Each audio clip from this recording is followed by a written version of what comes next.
Good morning, everyone. Imagine standing in the humid dawn of Paris Island, the air thick with salt and sweat, your boots sinking into the mud, and the weight of doubt pressing harder than any rucksack. This is where Serena Miles stood, a young woman barely 125 pounds, labeled as Feather, the quiet one, the one they said wouldn't make it. They called her weak. But today, I'm here to tell you her story. A story of silence that roared louder than any shout, of discipline that became her strength, and of a legacy that redefined what it means to be a Marine. Serena Miles didn't look like the typical Marine recruit. At 5'5", she didn't have the loud bravado or the imposing physique that others flaunted. From day one, her platoon saw her as an outsider. Featherweight, they sneered. She won't last a week, Private Lang muttered. Even Sergeant Collins, a veteran who could spot potential in a glance, wasn't sure about her. She didn't dominate drills, didn't bark back during taunts, didn't join the chest-thumping displays of strength. Instead, she listened. She observed, she endured. But the whispers followed her. Through the barracks, the mess hall, the pit. She can't lift her gear like a real Marine, they said. Sand was poured into her boots, her drawer, a childish prank to mark her as dead weight. Yet Serena never flinched. Her face remained impassive, her breathing steady. Why?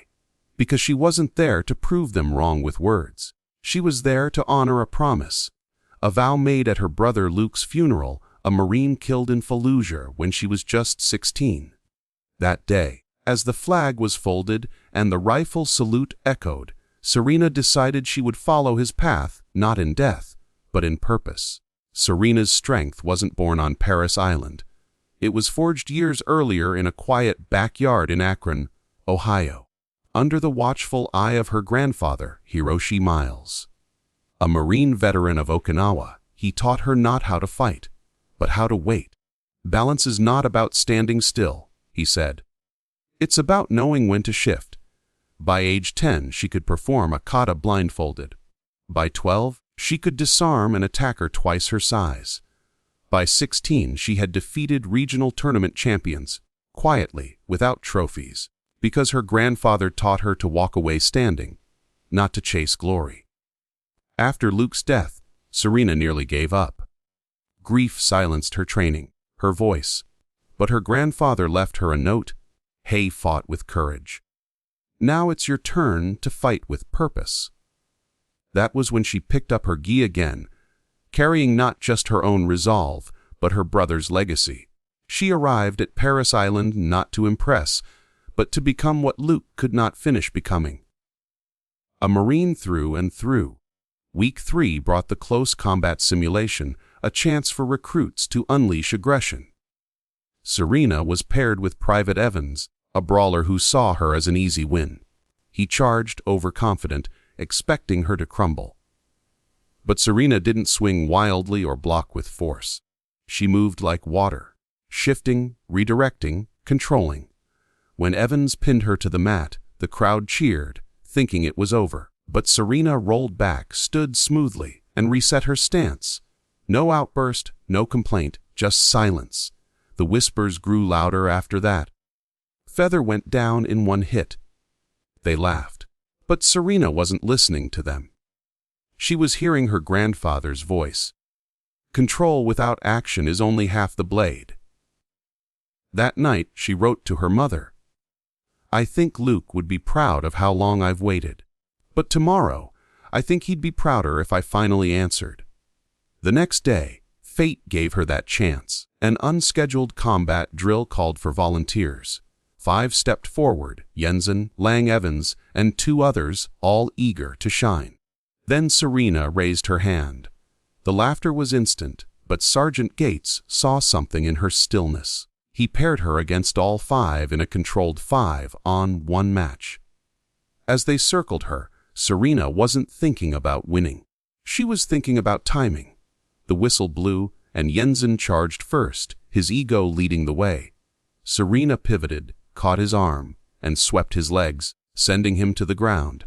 Evans came next, aggressive and fast. She slipped behind, tapped his knee, and he sprawled face first. Lang hesitated, then lunged.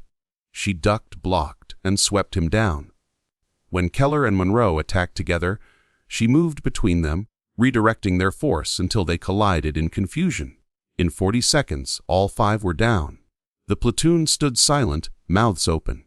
Even Gates, a man who'd seen it all, just stared. "Where did you learn that, Miles?" he asked. "My grandfather taught me, drill sergeant," she replied. "To never use a weapon I didn't fully control, including myself." That day, they stopped calling her Feather. They called her Ghost, not because she was invisible, but because she was untouchable, moving with a precision that haunted those who underestimated her.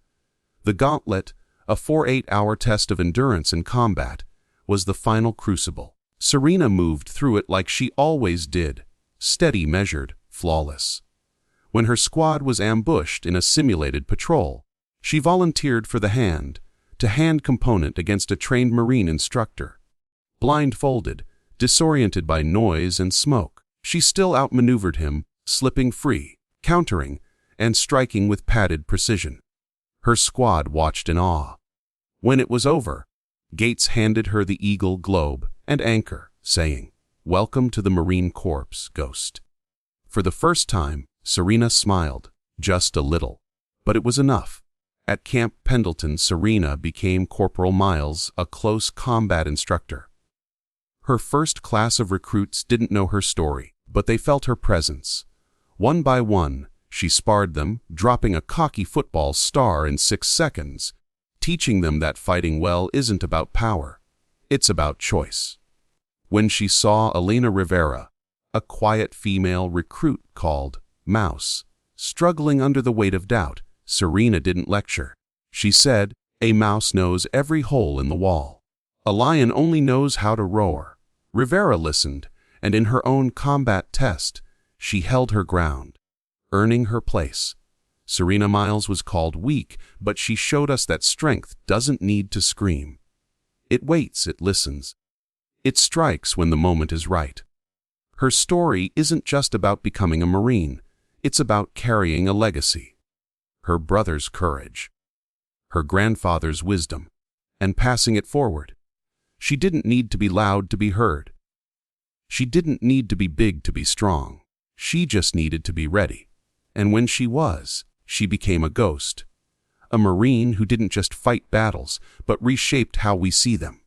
Thank you.